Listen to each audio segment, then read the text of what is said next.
GK के महत्वपूर्ण प्रश्न, जिसके अंतर्गत कंप्यूटर से लेकर जीके, जीएस, संविधान और इतिहास के महत्वपूर्ण प्रश्न इसमें शामिल हैं। तो शुरू करते हैं। पहला प्रश्न है, कंप्यूटर में पिंग कमांड का क्या उपयोग है? बिजली की आपूर्ति की जांच करने के लिए, किसी निर्दिष्ट गंतव्य कंप्यूटर तक पहुंचने के लिए, स्रोत कंप्यूटर की क्षमता का परीक्षण करने के लिए, या कंप्यूटर हार्डवेयर में किसी प्रकार की गलती का परीक्षण करने के लिए। तो इसमें क्या सही होगा? ऑप्शन बी, किसी निर्दिष्ट गंतव्य कंप्यूटर तक पहुंचने के लिए, स्रोत कंप्यूटर की क्षमता का परीक्षण करने के लिए कंप्यूटर में पिंग कमांड का उपयोग किया जाता है। प्रश्न है, इनमें से किस इनपुट डिवाइस का उपयोग व्यापक रूप से योग्यता परीक्षण जैसे परीक्षणों में किया जाता है? Bar code reader, optical mark पहचान, मैग्नेटिक इंक कैरेक्टर पहचान, या टच पैड। तो क्या सही होगा? ऑप्शन बी, ऑप्टिकल मार्क पहचान। इसके बारे में थोड़ी व्याख्या भी है, आप देख लें। ऑप्टिकल मार्क पहचान यानी OMR, जिसे हम OMR शीट कहते हैं, इनपुट डिवाइस का उपयोग व्यापक रूप से योग्यता परीक्षण जैसे प्रतियोगी परीक्षाओं में किया जाता है। यह एक ऐसा इनपुट साधन है जिसके उपयोग से किसी कागज पर बनाए गए चिन्हों को पहचाना जाता है। नेक्स्ट है, प्रिंट के दौरान गैर प्रभाव वाले प्रिंटर पेपर को स्पर्श नहीं करते हैं। वे कागज पर प्रतीकों को छापने के लिए रासायनिक गर्मी या विद्युत संकेतों का प्रयोग करते हैं। इनमें से कौन सा गैर प्रभाव प्रिंटर नहीं है? Dot matrix, thermal, deskjet, laser. तो किसमें कौन सा नहीं है? Option A, dot matrix. इसकी थोड़ी व्याख्या है, परिणामों अथवा चित्रों को स्थायी दस्तावेज के रूप में प्राप्त करने के लिए प्रिंटर का उपयोग किया जाता है। गैर प्रभाव वाले प्रिंटर प्रिंट के दौरान पेपर को स्पर्श नहीं करते हैं, अपितु वो कागज पर प्रतीकों को छापने के लिए रासायनिक गर्मी या विद्युत संकेतों का प्रयोग करते हैं। डॉट मैट्रिक्स गैर प्रभाव प्रिंटर नहीं है क्योंकि ये प्रिंट के दौरान कागज को स्पर्श करता है, जैसे रेलवे में निकलने वाली यात्रा टिकट इत्यादि। नेक्स्ट क्वेश्चन है, निम्नलिखित में से कौन सा उपकरण किसी छवि को डिजिटलीकृत करके टेलीफोन लाइन पर चित्र और टेक्स्ट भेज या प्राप्त कर सकता है? Plotter, fax machine, sound card या मॉनिटर। तो option B, fax machine. Fax machine एक ऐसा उपकरण है जो किसी भी छवि को डिजिटलीकृत करके टेलीफोन लाइन पर चित्र या टेक्स्ट भेज या प्राप्त कर सकता है। इनमें से क्या उत्तर प्रदेश में नहीं है? विश्वनाथ मंदिर, अस्सी घाट, आगरा का किला, विक्टोरिया मेमोरियल। तो क्या नहीं है? विक्टोरिया मेमोरियल नहीं है। विक्टोरिया मेमोरियल कोलकाता में अवस्थित है। अस्सी घाट, विश्वनाथ मंदिर उत्तर प्रदेश के वाराणसी में है, जबकि आगरा किला उत्तर प्रदेश के आगरा जिले में स्थित है। नेक्स्ट क्वेश्चन है, इनमें कौन सा स्थान धातु की कला, रंगीन तामचीनी और जटिल नक्काशी के लिए प्रसिद्ध है? उत्तर प्रदेश में लखनऊ, उत्तर प्रदेश में वाराणसी, उत्तर प्रदेश में मुरादाबाद, या उत्तर प्रदेश में खुर्जा। तो क्या सही होगा? ऑप्शन सी, उत्तर प्रदेश में मुरादाबाद। व्याख्या देख लेते थोड़ी सी इसकी। उत्तर प्रदेश में स्थित मुरादाबाद जिला धातु कला, रंगीन तामचीनी और जटिल नक्काशी के लिए प्रसिद्ध है। लखनऊ जरी और चिकन कुर्ते के लिए, खुर्जा चीनी मिट्टी के बर्तन के लिए, तथा वाराणसी डीजल इंजन कारखाने गलीचा निर्माण के लिए प्रसिद्ध है। जनगणना 2011 के अनुसार उत्तर प्रदेश की आबादी क्या है? लगभग 200 मिलियन, लगभग 400 मिलियन, लगभग 100 मिलियन, लगभग 2.5 मिलियन। तो कितनी है? लगभग 200 मिलियन। उत्तर 15वीं जनगणना 2011 के अनुसार उत्तर प्रदेश कुल जनसंख्या 200 मिलियन थी। जनसंख्या की दर से देखें तो कुल जनसंख्या 19,98,12,321 थी, जो कुल जनसंख्या का 16.5 भाग का प्रतिनिधित्व करती है। 15वीं जनगणना 2011 का ध्येय वाक्य क्या था यानी मोटो क्या था? हमारी जनगणना हमारा भविष्य, ये पूछा जाता है प्रश्न। अगला प्रश्न, निम्नलिखित पंक्तियों में उत्तर प्रदेश किस लोक नृत्य के बारे में बात की जा रही है? यह संतुलन एक कठिन कार्य है जहां पर्दे में एक महिला नर्तक लड़की के पिरामिड मंच पर 108 तेल के लेप को अपने सिर पर रखकर प्रदर्शन करती है। गीत मुख्य रूप से इस क्षेत्र में पैदा हुए भगवान कृष्ण की प्रशंसा और सम्मान के लिए लिखे गए हैं। तो क्या है? चरकुला, ख्याल नृत्य, रासलीला नृत्य, या रामलीला नृत्य। तो ऑप्शन ए, चरकुला नृत्य। निम्न में से कौन सी मुख्य एजेंसी में से एक नहीं है जो उत्तर प्रदेश में भारी मात्रा में अनाज भंडारण में शामिल है? FCI, FDI, SWC या CWC। तो कौन सी नहीं है? Option B, FDI। तो एक तो इसकी थोड़ी व्याख्या देख लेते हैं। सभी के फुल फॉर्म क्या क्या हैं। FCI का फुल फॉर्म होता है food corporation of India. SWC का फुल फॉर्म होता है स्टेट वर्क्स हाउसिंग कॉरपोरेशन। और CWC का फुल फॉर्म होता है सेंट्रल वॉर वॉशिंग कॉरपोरेशन। मुख्य एजेंसियां हैं जो उत्तर प्रदेश में भारी मात्रा में अनाज भंडारण में शामिल हैं। जबकि FDI जो होती है फॉरेन डायरेक्ट इन्वेस्टमेंट है, जो किसी एक देश की कंपनी द्वारा दूसरे देश में किया गया निवेश प्रत्यक्ष विदेशी निवेश कहलाता है। प्रत्यक्ष विदेशी निवेश मुख्यतः दो प्रकार के होते हैं, ग्रीन फील्ड निवेश और पोर्टफोलियो निवेश। निम्नलिखित में से कौन सा विकल्प उत्तर प्रदेश की महत्वपूर्ण अनाज फसलों के नाम का उल्लेख करता है। ऑप्शन ए चावल गेहूं जमीन अखरोट और जौ और मक्का। चावल गेहूं बाजरा जौ और मक्का। चावल गेहूं बाजरा जौ और ज्वारी। चावल गेहूं बाजरा और मक्का। तो कौन सा ऑप्शन सही होगा। ऑप्शन बी चावल गेहूं बाजरा जौ और मक्का। इसमें पूरा आप डिटेल में इसको देख लीजिए एक बार। खाद्यान्न उत्पादन जैसे उत्तर प्रदेश में प्रथम स्थान पर है। गेहूं गन्ना और आलू उत्पादन में उत्तर प्रदेश प्रथम स्थान पर है। जनगणना 2011 के अंतिम आंकड़ों के अनुसार उत्तर प्रदेश राज्य के कुल कर्मकारों में कृषि कर्मकारों का योगदान 59.3% है। प्रयोगशाला में खेतों तथा कार्यक्रम का शुभारंभ उत्तर प्रदेश राज्य।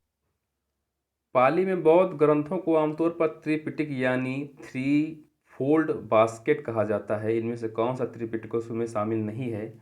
अभिधम पिटक, सुत्त पिटक, उपसाका पिटक, विनय पिटक। तो क्या नहीं है, उपसाका पिटक नहीं है। इसकी थोड़ी व्याख्या देख लेते हैं। पाली में बौद्ध ग्रंथों को आमतौर पर त्रिपिटक या थ्री फोल्ड बास्केट कहा जाता है, जिसमें शामिल हैं सुत्त पिटक, विनय पिटक, अभिधम पिटक। त्रिपिटक भगवान बुद्ध के मुख्य ग्रंथ हैं और इन्हें 3 खंडों में भगवान बुद्ध के उपदेश संकलित हैं। इनकी मुख्य भाषा पाली है। 11वां या आखिरी सिख गुरु कौन था। गुरु अंगद, गुरु तेज बहादुर, गुरु नानक, गुरु गोविंद सिंह। तो ऑप्शन डी गुरु गोविंद सिंह। गुरु गोविंद सिंह आखिरी सिख गुरु थे। वे गुरु नानक सिखों के प्रथम गुरु थे। गुरु गोविंद सिंह का जन्म 5 जनवरी 1666 को पटना में हुआ था। गुरु गोविंद सिंह सिखों के सैनिक संगत व खालसा पंथ के संस्थापक रूप में जाने जाते हैं।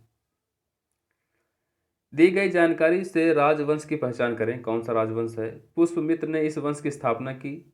उनके प्रभुत्व दक्षिण में नर्मदा नदी तक फैले थे और पाटलिपुत्र, अयोध्या और विदिशा के शहर शामिल थे। उन्होंने 2 अश्वमेध बलिदान किए। उन्होंने बैक्ट्रियन राजा डेमेट्रियस को भी हराया।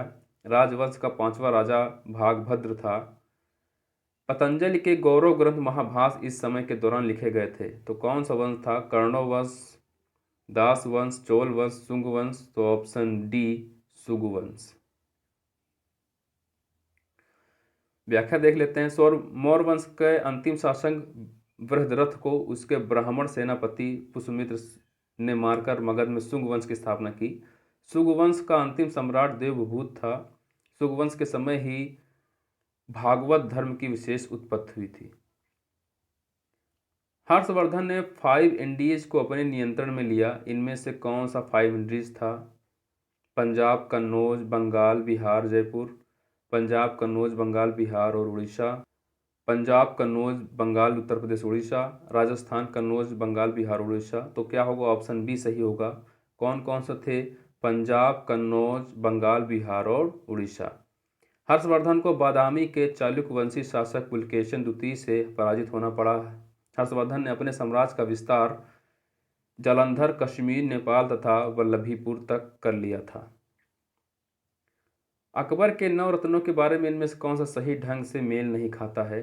अबुल फजल वह अकबर के वजीर थे और अकबर के शासनकाल में अकबरनामा के लेखक थे।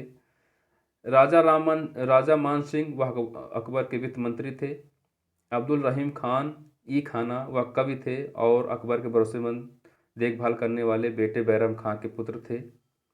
मुल्ला दो प्याजा मुगल बादशाह अकबर के मुख्य सलाहकारों में एक थे। तो कौन सा गलत है। ऑप्शन बी राजा मान सिंह अकबर के वित्त मंत्री नहीं थे, जबकि उनके सेनापति थे।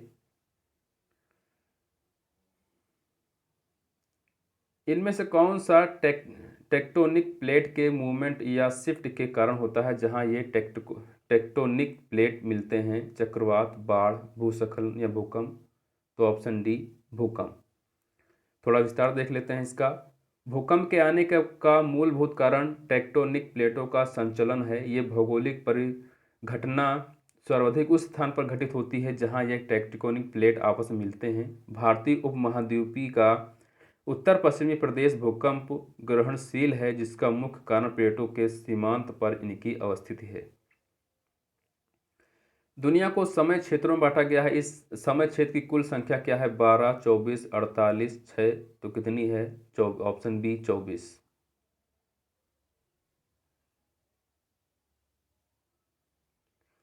पूरी दुनिया को कुल 24 समय क्षेत्रों में बांटा गया है। भारत में केवल एक समय क्षेत्र है। वर्तमान में सर्वाधिक समय क्षेत्र फ्रांस के पास है, कुल 12। भारत का मानक समय मेरिडियन कौन सा है?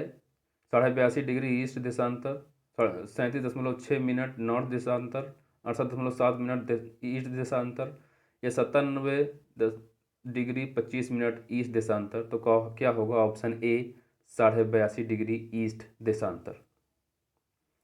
भारत का मानक समय मेरिडियन 82.5 डिग्री ईस्ट पूर्वी देशांतर है, जो उत्तर प्रदेश के नैनी इलाहाबाद के पूर्व मिर्जापुर से गुजरती है।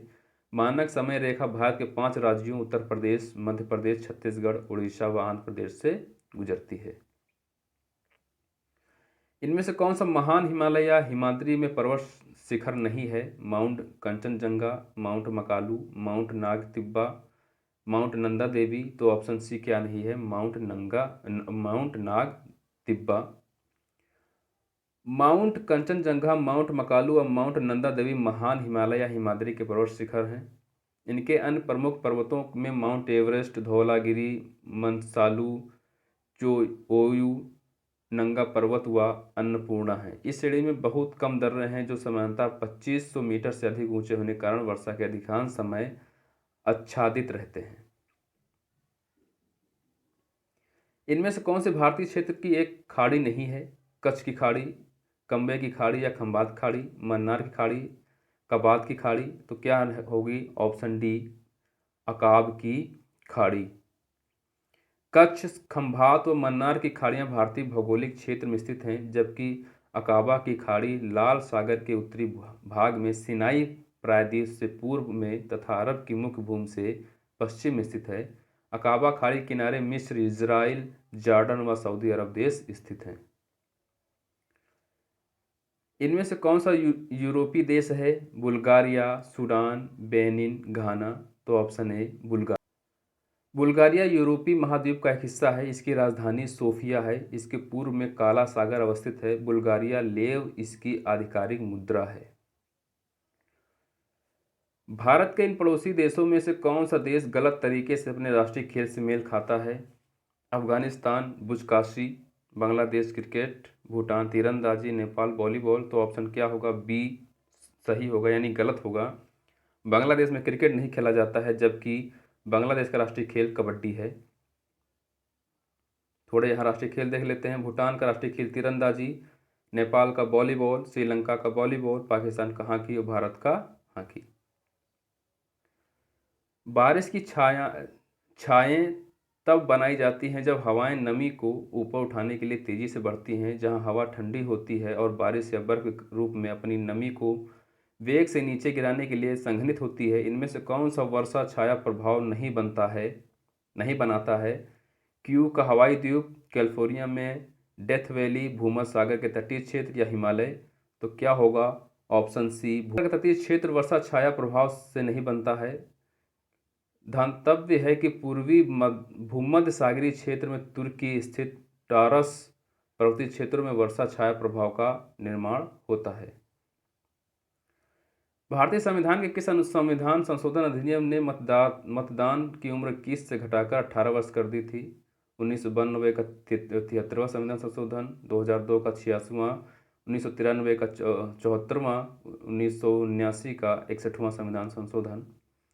तो मतदान की उम्र 21 से घटाकर 18 वर्ष किस संशोधन द्वारा की गई थी? ऑप्शन डी 1989 का 61वां संविधान। वर्ष 1989 में भारतीय संविधान में 61वें संविधान संशोधन अधिनियम के माध्यम से मताधिकार की उम्र 21 वर्ष से घटाकर 18 वर्ष कर दी गई। 1993 का 74वां संविधान संशोधन नगरों में नगर पालिकाओं के गठन, संरचना, निर्वाचन शक्तियों का प्राधिकार से संबंधित है। 73वां संविधान संशोधन अधिनियम 1992 पंचायतों के गठन, संरचना, निर्वाचन शक्तियों का प्राधिकार से संबंधित है। 86वें संविधान संशोधन अधिनियम द्वारा संविधान में एक नया अनुच्छेद 21 का जोड़ा गया, जिसके तहत 6 से 14 वर्ष तक की आयु के बच्चों, बालक या बालिकाओं के लिए शिक्षा के अधिकार को मूल अधिकार बनाया गया। इनमें से कौन सा संघ सूची के तहत कोई विषय नहीं है? सार्वजनिक स्वास्थ्य, परमाणु ऊर्जा, विदेश मामले, युद्ध और शांति। तो कौन सा नहीं है? सार्वजनिक स्वास्थ्य।